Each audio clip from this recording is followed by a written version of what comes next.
সুপ্রিয় দর্শক, আসসালামু আলাইকুম। আমি সবসময় একটি কথা বলি, একজন প্রার্থী কিংবা একটি দল কখন বুঝবেন যে ওই দল কিংবা প্রার্থী নির্বাচনে হেরে যাচ্ছেন? যখন দেখবেন দুপুর থেকে তিনি অভিযোগ করা শুরু করেছেন, তার মানে ওই প্রার্থী কিংবা ওই দল হেরে যাচ্ছে। ঠিক হাসনাত আবদুল্লার মধ্যে একই প্রবণতা দেখা যাচ্ছে। তার মধ্যে কি ভয় ঢুকেছে নির্বাচনে পরাজয়ের? সেরকমটাই অন্তত তার কিছু কথায় আন্দাজ পাওয়া যাচ্ছে। মধ্যরাতে তিনি একটি লাইভে এসেছেন এবং তার মধ্যে সবচেয়ে বেশি যে বিষয়টি নিয়ে ভয় ঢুকেছে, তার বিপরীতে কে প্রার্থী কিংবা কোন প্রতীকের প্রার্থী সেটা না, তার বিপরীতে যারা মাঠে নেমেছেন তাদেরকে নিয়ে। এবং কুমিল্লা ৪ আসনে অর্থাৎ দেবিদ্বার উপজেলায় আওয়ামী লীগ বিএনপি এক হয়ে গেছে, সেটা হাসনাত আবদুল্লাহ খুব ভালো করেই বুঝতে পেরেছেন এবং এর কারণেই হচ্ছে তিনি জয় নিয়ে কিংবা তার নির্বাচনী বৈতরণী পার হওয়ার ক্ষেত্রে তিনি কিছুটা শঙ্কায় পড়ে গেছেন। এতদিন ধরে মঞ্জুরুল হাসান মুন্সির যে প্রার্থিতা বাতিলের পর যে তিনি প্রায় উল্লাসের মধ্যে ছিলেন, অনেক জেলায় জেলায় তিনি দাপিয়ে বেড়াচ্ছেন কিন্তু নিজের নির্বাচনী এলাকার খুব বেশি খবর ছিল না। সেই জায়গা থেকে তার মধ্যে এখন রিয়েল একটা ভয় ঢুকেছে, একটা চ্যালেঞ্জ ঢুকেছে। সেটা তার কথার মধ্যে দিয়ে স্পষ্ট, সেটা কিভাবে আমি বলবো। তিনি বলছেন আমাকে ঠেকানোর জন্য বিএনপির একটি অংশ আওয়ামী লীগের কাছে বিক্রি হয়ে গেছে। অর্থাৎ তিনি বলার চেষ্টা করছেন বিএনপি এবং আওয়ামী লীগ একসঙ্গে হয়েছে। তিনি এ বিষয়ে আরও কথা বলেছেন। আমি একটু বলি, আপনারা দেবিদ্বারের যারা আছেন আপনাদের কাছেই আমার বিচার। অর্থাৎ এই বিষয়ে তিনি তার ভোটারদের কাছে, দেবিদ্বারের মানুষের কাছে বিচার দিচ্ছেন। আপনারাই সিদ্ধান্ত নেবেন, আমার কিছু বলার নেই। হাসনাত আবদুল্লাহকে ঠেকানোর জন্য আজকে আওয়ামী লীগ একজোট হয়েছে, বিএনপির একটি অংশ একজোট হয়েছে, ঋণ খেলাপিরা একজোট হয়েছে, গণ অধিকার এক হয়েছে। এখন হাসনাত আবদুল্লাহ অভিযোগ করছেন বিএনপি এক হয়েছে, আওয়ামী লীগ, তারপরে গণ অধিকার পরিষদ এবং ঋণ খেলাপি বলতে তিনি অর্থবিত্তশালীদেরকে ইনক্লুডিং মঞ্জুরুল হাসান মুন্সি সবাইকে তিনি বুঝিয়েছেন। অর্থাৎ এরা এক হয়েছে এবং হাসনাত আবদুল্লাহকে ঠেকাইতে। হাসনাত আবদুল্লাহ খুব সম্ভবত খুব ভালো করেই জেনে গেছেন যে সেখানে এই ট্রাকের প্রার্থী জসিমউদ্দিনকে এবং অর্থাৎ গণ অধিকার পরিষদের প্রার্থী যাকে বিএনপি সমর্থন দিয়েছে, তাকে নিয়ে যে একটা নতুন করে সমর্থন দেখা যাচ্ছে এবং মানুষজন জড়ো হয়ে ট্রাকের পক্ষে ভোট চাচ্ছে, এটা নিয়ে তার মধ্যে কিছুটা ভয় ঢুকেছে। আমি নির্বাচনের দিন আগের রাতেও আমি দেখেছি যে হচ্ছে মঞ্জুরুল হাসান মুন্সির বাড়িতে অনেক মানুষ জড়ো হয়েছেন এবং তিনি ভিডিও বার্তা দিচ্ছেন এবং তিনি হুমকি দিয়ে হোক, তারপরে হচ্ছে নিজের নেতাকর্মীদেরকে যেভাবে বলেন স্বাভাবিকভাবে তিনি সেভাবে বলছেন। এমনকি অনেকেই ট্রাক প্রতীকের প্রার্থীর জন্য টাকা পয়সা বিদেশ থেকেও পাঠাচ্ছেন, যেটাকে হাসনাত আবদুল্লাহ তার বিরুদ্ধে ষড়যন্ত্র হিসাবে দেখছেন। অর্থাৎ হাসনাত আবদুল্লাহ এখানে পরাজিত হচ্ছেন, এটার এক ধরনের বাস্তবতা এখানে এখন তৈরি হয়েছে। আপনি দেখেন এখানে আওয়ামী লীগের ভোট আছে লাখের উপর, বিএনপির ভোট আছে লাখের কাছাকাছি। এই দুইটা ভোট যদি একসঙ্গে হয়, আপনি হাসনাত আবদুল্লাহকে কোনোভাবেই জিতাতে পারবেন না, যত মেকানিজম করেন। যদি আওয়ামী লীগের ভোটাররা যদি এটা মাথায় নেয় যে হাসনাত আবদুল্লাহকে আমরা সংসদে যাইতে দিব না, এই হাসনাত আবদুল্লাহ ওইখানে জিততে পারবে না, এটা কনফার্ম। বিএনপি তো তার বিপক্ষে রয়েছে এবং মঞ্জুরুল হাসান মুন্সি তো সেই অর্থে তার তো প্রার্থিতা নেই, কিন্তু সেই অর্থে তিনি মাঠে খুব একটা দাপিয়ে নিজের প্রতীকের জন্য যেভাবে দাপিয়ে বেড়াতেন সেরকম না থাকলেও তার একটা সমর্থন রয়েছে এবং তিনি অর্থবিত্ত ছাড়ছেন ট্রাকের প্রতীকের জন্য। এবং ট্রাক প্রতীকের সবচেয়ে বড় প্রবলেম হইল, বা এই ট্রাক প্রতীকের প্রার্থীর প্রবলেম হইল তাকে নিয়ে অযোগ্যতা রয়েছে। কিন্তু হাসনাত আবদুল্লাহ এখন তাকেও ভয় পাচ্ছেন এবং তাকেও প্রতিদ্বন্দ্বী মনে করতে হচ্ছে যার কাছে তিনি পরাজিত হইতে পারেন। তিনি আরও যেসব কথা বলছেন দেবিদ্বারবাসীর উদ্দেশ্যে, আপনারা সিদ্ধান্ত নেন কাকে ভোট দেবেন। জুলাই অভ্যুত্থানের একজন প্রার্থী নিজেকে আবুল কালাম আজাদকে বলে বলে আমি ভিক্ষা চাই, অর্থাৎ জসিমউদ্দিনের কথা বলছেন। জসিমউদ্দিন নাকি জুলাই অভ্যুত্থানের একজন প্রার্থী, তিনি আবুল কালাম আজাদকে বলছেন আমি ভিক্ষা চাই, আমাকে পাশ করান। জসিম নিজে বলে।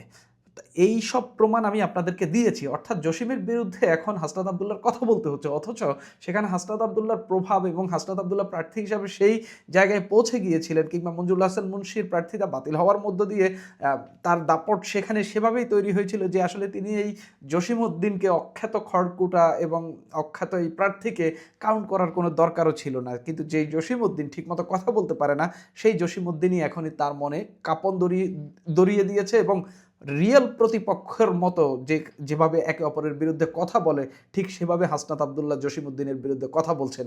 এটাই হইল জসিমউদ্দিনের কিংবা ওইখানকার বিএনপির যে ভোটের মাঠে যে তারা যে গেমটা চেঞ্জ করে দিয়েছে, তার একটা রিয়েল রেজাল্ট হচ্ছে এটা। তিনি বলছেন আমি বিএনপিকে বারবার বলছি, এবার বিএনপির প্রতি একটু নমনীয়তা দেখাচ্ছেন, আপনারা নির্যাতিত হয়েছেন, নিপীড়িত হয়েছেন, কিন্তু একটা অংশ বিক্রি হয়ে গেছে। তিনি বলেন ট্রাক মার্কা বলতে দেবিদ্বারে কিছু নেই, যেটা আছে সেটা সন্ত্রাসীদের প্রতীক। অর্থাৎ গণ অধিকার পরিষদের ট্রাক প্রতীককে তিনি সন্ত্রাসীদের প্রতীক বলছেন। সেটার বলারও যথেষ্ট কারণ আছে। তিনি মঞ্জুল হাসান মুন্সিকে সন্ত্রাসী হিসাবে চিহ্নিত করেন।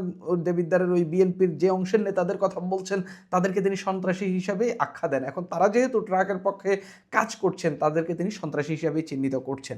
এর আগে আরেকটি লাইভে তিনি বলেছেন যে কালো টাকা বন্ধ করার জন্য আইনশৃঙ্খলা বাহিনীর আমি সহযোগিতা চাই।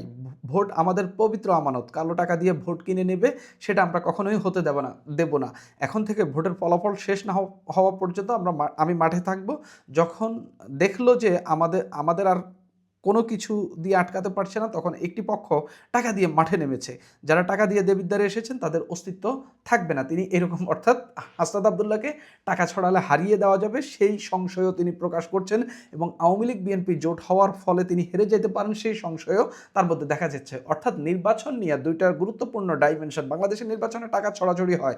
আওয়ামী লীগ বিএনপি একেবারে প্রথাগত রাজনৈতিক দল, যারা এই বিষয়ে খুবই মাস্টার। নির্বাচনের আগের রাতে, নির্বাচনের আগে কেন্দ্রে কেন্দ্রে টাকা পাঠিয়ে তারপরে মানুষের কাছ থেকে টাকা দিয়ে ভোট কিনে নেওয়ার একটা প্রবণতা রয়েছে, যেটা এবার জামাতের মধ্যেও দেখা যাচ্ছে। তো বিএনপি নাকি সেখানে এই একই চেষ্টা করছে। আমি ধরে নিলাম হাসনাত আবদুল্লাহর অভিযোগ সত্য, কিন্তু হাসনাত আবদুল্লাহর বিরুদ্ধেও তো একই অভিযোগ রয়েছে, তিনি অনেক ভোটারকে টাকা দিয়েছেন। এখন তিনি দয়া দেখাইতে পারেন বা নানান কিছু বলতে পারেন, কিন্তু তার বিরুদ্ধে তো অভিযোগ আছে। আপনি ইলেকশনের আগে কাউকে 2 পয়সা দেওয়াটাই হচ্ছে মানে আপনি প্রণোদনা দিয়ে আপনি ওই ভোটটা কিনে নিচ্ছেন, এটাকে এভাবেই বিবেচনা করে।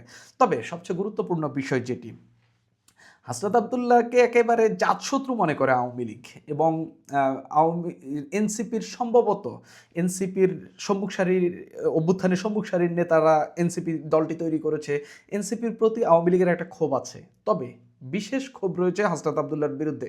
কেননা আওয়ামী লীগের যে কার্যক্রম নিষিদ্ধ হয়েছে, এই নিষিদ্ধের অন্যতম কারিগর হিসাবে কাজ করেছেন হাসনাত আবদুল্লাহ। আওয়ামী লীগকে যখন মে মাসের মাঝামাঝি 10-11 তারিখে যখন নিষিদ্ধ করা হয়, যে নিষিদ্ধ করার জন্য যে আন্দোলনটা তৈরি করেছিলেন সেটা তৈরি করেছিলেন হাসনাত আবদুল্লাহ। শাহবাগে আমরা দেখেছি তিনি কিছু মানুষ নিয়ে একটা আন্দোলন তৈরি করেছেন, এবং সেই চাপে উপদেষ্টা পরিষদ এই আওয়ামী লীগের কার্যক্রম নিষিদ্ধ করে। এটা নিয়ে আওয়ামী লীগের ব্যাপক ক্ষোভ রয়েছে। গোপালগঞ্জে গিয়ে হাসনাত আবদুল্লাহ স্লোগান দিয়েছেন মুজিববাদ মুর্দাবাদ, এবং যেভাবে যে ভঙ্গিতে তিনি স্লোগান দিয়েছেন সেখানে গোপালগঞ্জের মানুষ এসে তাদের গাড়ি ঘেরাও করে।